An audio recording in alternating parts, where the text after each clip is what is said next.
Hola les amis, j'espère que vous allez bien. Bienvenue dans cette nouvelle vidéo où je vais vous parler du régime réel d'imposition quand justement on loue un logement et qu'on ne met pas de meubles dedans, donc on est issu de la location en nu. Donc sans plus attendre, tout de suite l'introduction et place à la vidéo.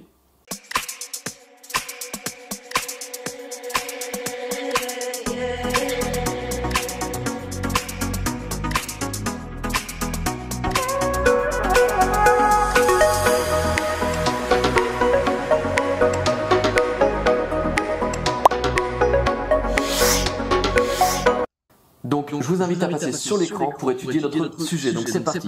Le régime réel d'imposition en location en nu. Déjà, qu'est-ce que c'est que ça? Il s'applique lorsque vos revenus bruts sont supérieurs à 15 000 euros. C'est-à-dire que automatiquement, si vous louez un logement en nu et que vos revenus bruts sont supérieurs à 15 000 euros, vous serez dans le régime réel d'imposition. Donc c'est important de le comprendre. Deuxième critère où il peut s'appliquer, c'est si on est expressément exclu du régime du microfoncier qu'on a vu dans la vidéo hier. Donc si tu l'as pas vu, je t'invite à aller la regarder.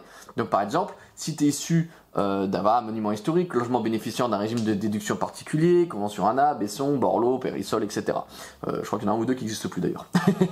Donc du coup, voilà, si tu as des revenus supérieurs à 15 000 euros ou si expressément tu es exclu du régime microfoncier, tu pourras opter au régime réel d'imposition ou sinon bien entendu sur option. C'est-à-dire que si tu décides, même si tu génères que 10 000 euros de revenus par année, si tu décides d'adopter au régime réel d'imposition, bah tu pourras. Cette option est par contre irrévocable pendant 3 ans. C'est-à-dire que quand tu t'engages dans le régime réel d'imposition, tu es obligé de t'engager pendant 3 ans. C'est obligatoire tout simplement.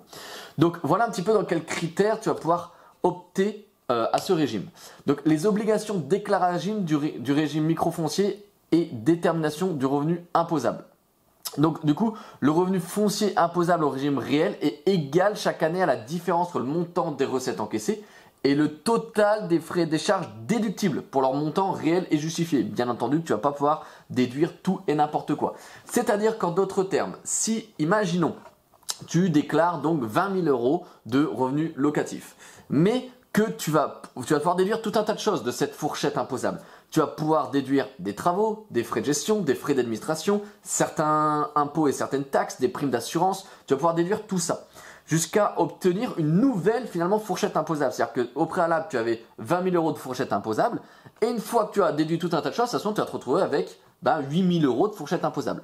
Donc à partir de ce moment-là, c'est là où l'État va appliquer les prélèvements sociaux, 17,2, et ton taux marginal d'imposition suivant ce que tu gagnes dans la vie de tous les jours, de ton revenu salarié, etc.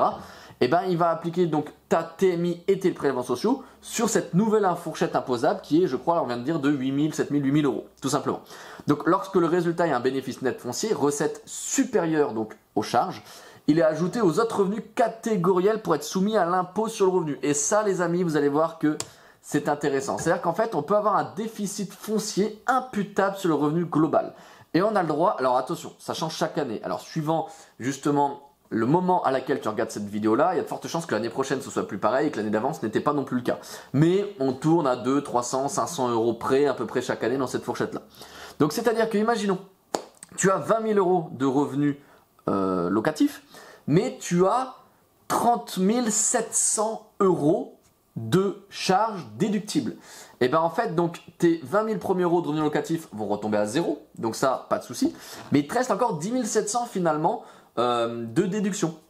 Et bien ces 10 700, tu vas pouvoir les déduire de ton impôt sur le revenu de ton activité de salarié.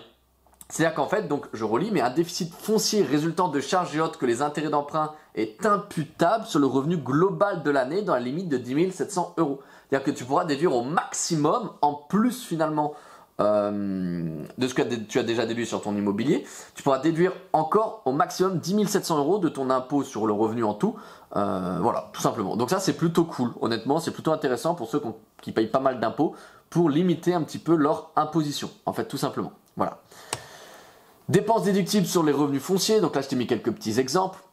Donc frais de gestion de garde et de procédure, les dépenses d'entretien et de réparation, les dépenses d'amélioration, les dépenses acquittées pour le compte des locataires et restant définitivement à la charge des propriétaires, les provisions pour charges de copropriété, les primes d'assurance, les impôts, les taxes, les intérêts d'emprunt, les indemnités d'éviction et frais de relogement. Donc tu vois, il y a tout un tas de choses quand même qu'on peut quand même déduire. Généralement, on va pas se voiler la face, hein. Je veux dire, les dépenses d'amélioration, c'est là où on charge. Les dépenses d'entretien de réparation, faut pas l'oublier non plus. Frais de gestion, si tu passes par une agence immobilière, bien entendu qu'il faut le déduire. Voilà, il y a tout, enfin, voilà, tout ça, il y a quand même pas mal de choses à déduire et il faut les déduire, c'est important.